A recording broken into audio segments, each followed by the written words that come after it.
Hello again, everybody. This is John and Glenn with BestPriceNutrition.com. Today we've gotten a lot of requests for a while here, so we're going to review Pro Complex, the protein powder, and Pro Complex Gainer. We're going to do it in one video just to, get rid of some of the confusion because they're commonly confused and compared to each other. So, Glenn, let's go ahead and kick it off with the Pro Complex. We're going to start out with the protein powder itself. It comes in two sizes, a 2.3 pound and a 4.6 pound. It's generally viewed as a blended protein. I'll go through the ingredients or the sources of protein.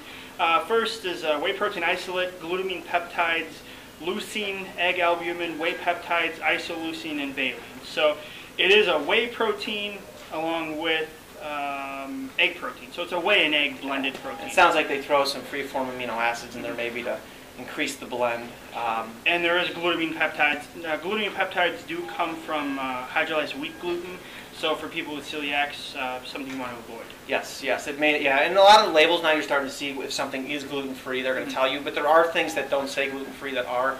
So anyone who has issues like Glenn said with gluten, you'd probably want to avoid anything with glutamine peptides. Well, not probably, you would. You would, yeah. Because they're from wheat gluten. One of the things when we talk about blended proteins, usually we're talking about something that at least has casein in there too. Typically, at least whey and casein, the idea being is you get a fast and slow absorbing protein in one powder. And so a lot of them have egg too, so it's usually a whey-egg blend. Now this one's unique because it's just whey and egg, and kind of has always made me scratch my head. I know in the past I've seen times when Pro Complex had some caseinate in there. Yeah, it did at one time, and I remember for some reason they took it out, and then only the banana flavor had it, but now the banana has it removed, so they are strictly just whey and egg now. And egg is, it's a good protein. It's not quite as high a biological value as whey. It doesn't have the benefit of casein in that it's considered to be anti-catabolic because it will absorb slower. So it's kind of a tweener. It is good in the sense to have some in there because it does give you a variety of amino acid sources, but it's not like a protein I'd say, hey, make sure you take it post-workout because it absorbs faster. So, like I said, it's always been puzzling to me. It does sell well. Yeah, I mean, whey, or egg, I should say, is a good option for people who have a lactose intolerance or allergic to dairy products. Yeah. Maybe. And most of the whey isolates, as is in here, are going to have the lactose removed, so that's really your issue, that you don't have to worry. Now, one thing that I'd like to point to is on the front of the label, you'll see, this is something we get questions about all the time. Hey, I take Pro Complex because it has 60 grams of protein and 14 grams of BCAAs and things like that. Well, the serving size is very large. I mean, you can take any protein and say 60 grams of protein per serving just by increasing the serving size. So anytime you see that on any powder, and we're not just going after this product, we just say, turn the label around and look at, how many carbohydrates, how much fat is in there relative to protein. I mean, that's what's going to indicate, how much you're getting. This is two rather large scoops, and each scoop is 30 grams of protein. So depending on how many scoops you want to take per serving, they're recommending 2. You could always cut it in half and take 1 for the 30 grams of protein. Yeah, and in terms of price, it's a little bit pricey. Yeah, you're getting for the larger container, you're getting 28 2-scoop servings. So there's 56 scoops inside here. If you do 1 scoop per day, you could get the 56 servings or most. Yeah, so your price per gram protein would be a little higher. So yeah. If you compare it to like the whey gold standard from Optimum, you're going to save some money on that. Plus, you get the benefit of whey without having the egg in there in terms of it's just going to absorb it faster. That's kind of the idea.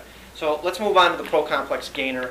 Now the protein source in this one is also whey and egg, but there's also casein in here too, specifically calcium caseinate, which is it's a form of casein. It's made from the insoluble part of casein when they break it down and they do a little bit of chemical reaction with it. We'll just call it that for simplicity, which can denature the protein a little bit. It's not to say it's terrible. It still has the characteristics of casein. It's just not quite as pure as a micellar casein. So yeah, it's still going to be slow absorbing. So, and they're adding it to the gainer, so there is a difference between the protein blends. Exactly. Yeah. So sometimes I think a lot of the times when companies have gainers spun off of a protein powder, the protein source is the same. They just add carbs. In this case, it's a little bit different. Glenn, what about the carb to protein ratio? We always hit on that when we talk about weight gainers. Yeah, per scoop there's 85 grams of carbs and 60 grams of protein.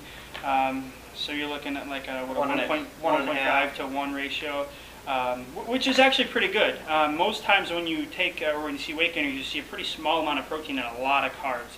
Usually like a 4 to 1 ratio, somewhere around there. Yeah, and you're really paying for the protein, so you always want to take that into consideration. Sometimes you'll see a weight gainer that's like 15 pounds and stuff like that, and people say, oh wow, that's it's such a good value because it's only 40 bucks or whatever, depending on, well, really you want to calculate how much protein is in the container. You can take the grams of protein per serving, multiply that by the servings, divide that by the price, and get an idea of how many grams of protein you get per serving. Assuming other things aren't added to a creatine and whatnot, but that really shouldn't add too much to the cost. So that's always something to consider. Now the carbohydrates in here, it's mostly maltodextrin. Maltodextrin is you see the front. I mean, they kind of brag about not having a lot of sugars, and yes, true. Maltodextrin it's a polysaccharide, but it's not something that has a low glycemic index like you think of. No, still has a very high glycemic index. Which isn't bad if you're trying to gain weight. You want an insulin spike. You want to be hungry again. I mean, that's kind of the idea. So yeah, a lot of times with weight gainers, people will take them and it fills them up and keeps them from eating the other meals. Well, the whole idea behind taking them is taking them in addition to your meals. So you don't want to take this and not eat your other meals, because then you're just replacing food with this. Exactly. You take 500 calories out, and then because you can't eat and you add 500 calories from powder, that kind of defeats the purpose. You have to eat more than you burn to gain weight. I can't say how many times we get that question. You got to eat more than you burn. If your activity level is here and your calorie intake is here, you're going to stay the same weight. If your activity level's here, your calorie intake's here, you lose weight, and then vice versa. So if you're somebody that's been taking this and you're like, I'm not gaining weight, what's going on? I have a fast metabolism. You really don't have a fast metabolism. That's very rare. It's actually been kind of demonstrated to be a myth. So really what it is you're probably an active person, and you probably really don't eat as much as you think you do. If you really took the time to write down what you eat, you find out that you really don't eat as many calories as maybe your body was putting on all kinds of weight. Now, some things play a role in weight, such as somebody's skeletal structure, how they're built. That's going to play a role too. But just in terms of the ability to gain or lose weight, it's how many calories you take in versus how many you burn. Exactly. So, and that's where weight gainers can help. A couple other things. So we covered the fact that it's low sugar. Again, high glycemic index is going to get an insulin spike from the maltodextrin.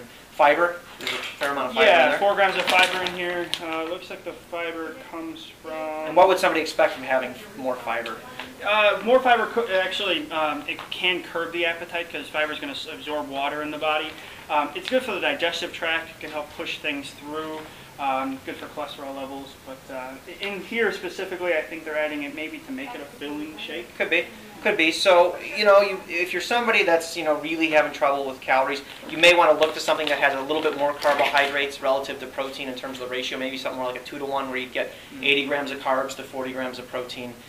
Something like that, because realistically you're probably going to take about 3/4 of a scoop to get to about 40 grams of protein, and you might get about 60 grams of carbs. So you might need more, or you could throw a banana in there or some other source of calories, or mix it in chocolate milk or something like that to get some more calories. So that's another option. So that's kind of the skinny on it. There's no pun intended with a weight gainer calling it skinny, but that's bad. But if you guys have any questions on it, I think we pretty much covered it. Feel free to post them. We always try and answer back as quickly as we can. And if you guys have any ways that we can improve the videos, we're always interested in hearing. So, go ahead and post it in there. I know I used to knock on the table if I had $1 for every time somebody told me that. So if you see that, it's probably something that we don't notice that we're doing. So if you want to let us know.